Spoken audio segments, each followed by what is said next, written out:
Rogues. The things stealing, lockpicking, sneak attacking, patent lacking, extra attack, starving class. I don't really like them, to be honest, at least, well, with how they are presented in 5e. But hey, we are not here to talk about my opinions, we literally are. So let's get into the proficiencies. I am wondering why I even do this segment anymore.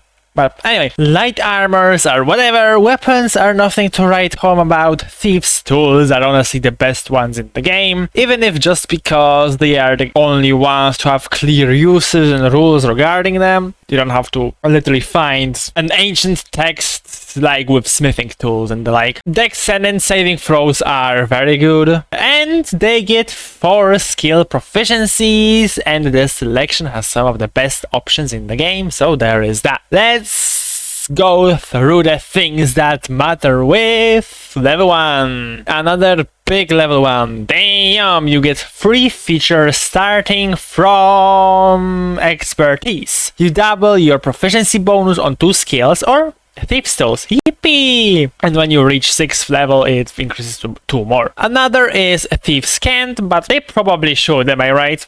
Love, please. Basically, you get to know codes, sets of symbols, and other such mumbo-jumbo that thieves or secret organizations use to communicate. A very DM-dependent feature, but when it comes up, it feels damn great. The last first level feature. Arguably the bread and butter of rogues and one of the worst named features in the whole game. Sneak attack.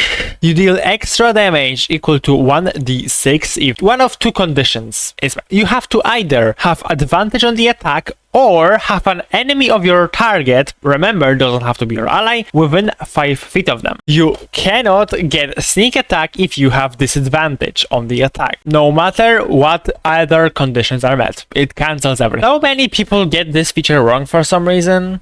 And also the amount of extra damage you deal increases with level, as shown somewhere here. And for the fun part, sneak attack can be used once per turn, meaning opportunity attacks or other ways to attack outside of your turn can also trigger this feature, which helps rogues pour damage output tremendously. Okay, here we go. Level 2, Cunning Action. You can dash, disengage, or hide as a bonus action.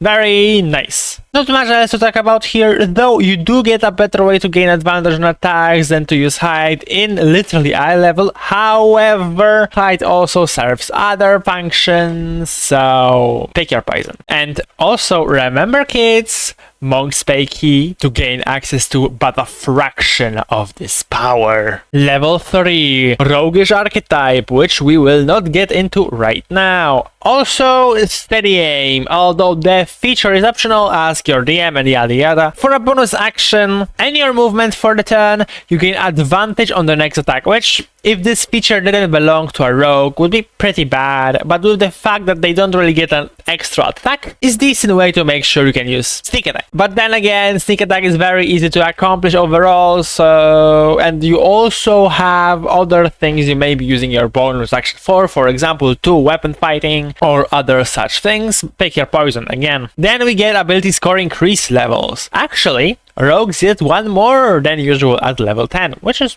fair. They do need them. Level 5, Uncanny Dodge. You can use your reaction to take half damage from an attack. It's not bad at all, but it does eat into your sneak attack potential because it does take a reaction, right? A nice feature, again, something that's in line with what I think martials should overall get. Something flavorful, powerful, so that wizards and other spellcasters don't overshadow every single thing. Level 7, Evasion. This is, again, what a proper martial feature should be like, in my honest opinion. On a successful dexterity saving throw, you take no damage from the attack, and even if you fail, you still take half of the damage. And it doesn't matter if it's a DC 5 acid trap or a meteor swarm. You ballet dancing your way out of that. Easily. If only all martials got abilities like that, man. But no, they get 4 attacks. Level 11, Reliable Talent. Woohoo! Another nice ability. If you roll below a 10 in an ability in which you are proficient in, you can treat the roll as a 10. Time to go buy milk with that plus billion to your stealth, or, you know, other such things. It's very, very fun, and though it kinda does get a bit stale after a while. Level 14, Blind Sense. Not to be confused with Blind Sight, which is a common feature in enemies such as Ursus, dragons, etc. Like half of the monsters, it feels like have it, at least on the higher levels. Nah, this is way worse. You can perceive hidden or invisible enemies that are within 10 feet of you. That's it. Mind you, Seen Invisibility is a second level spell. Level 15, Slippery Mind. You gain proficiency in wisdom saves. I mean, it is nice. Wisdom saves are both common and pretty nasty, but wizards can create clones of themselves at this level. This is so boring in comparison. But who decided that martials should be this pathetic? And the one DnD doesn't seem to be helping at all. From what I saw, I still didn't really read all of it, but you know. Level 18, Elusive. Attacks against you cannot have advantage if you aren't incapacitated. This feature comes way too late. Ridiculously so. Let's be honest. An average attack at this point, we have like a plus billion to hit from an enemy. Advantage is not really necessary for them. And even if you are concerned about crits and such, just use Uncanny Dodge. Wizards get access to Wish. Clerics can call upon their gods for a favor. You negate advantage. Wow.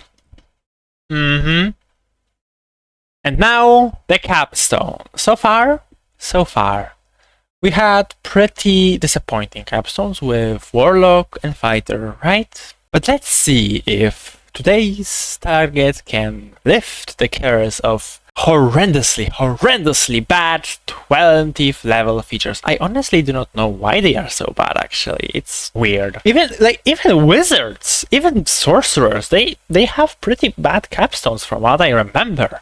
So what is up with that? Anyway, rogues so far had mediocre damage, a few good defensive options, and pretty okay social skills. However, what awesome ability do we get at level 20? The level when most campaigns are facing literal gods, when everything is at its end, when they are less than 5 probably sessions before our players. Rogues get Stroke of Luck. You can turn a single missed attack of yours into a hit, or have an ability check turn into 20. Once divination wizards get this at level 2, and they can use it twice as much.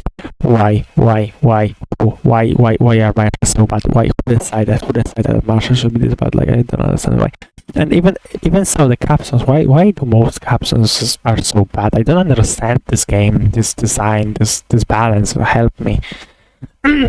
Anyways, let's get into the segment I totally did not forget to cover with my Warlock video. Namely, other stuff. Gear. I'm not gonna lie, I think that melee rogues are a lot better due to the whole reaction sneak attack. So, short swords over crossbows. Honestly, pick your poison. Both are valid. It is also, fun fact, one of the few cases where going melee versus range has its own benefits in 5e. The other two examples I can think of off the top of my head, like when melee is actually more beneficial, or when the two have their own benefits, is Paladin and Monk. However, the problem with them is they are restricted to melee 100%, so this is literally, I cannot think of a better thing. I guess Bladesinger Wizards as well, but Wizards of the Coast, please more of things like that. Please more, trade-offs from melee and range and things like that. Don't just have range be the superior option, please. But feats is where things get interesting. Or, well,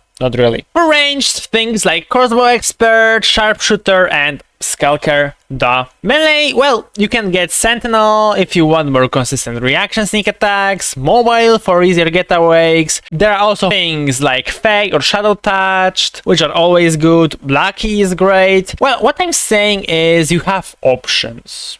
like rogues is not very restricted in what they can get. Anyway, next time is Paladin time. Subscribe and like, bye.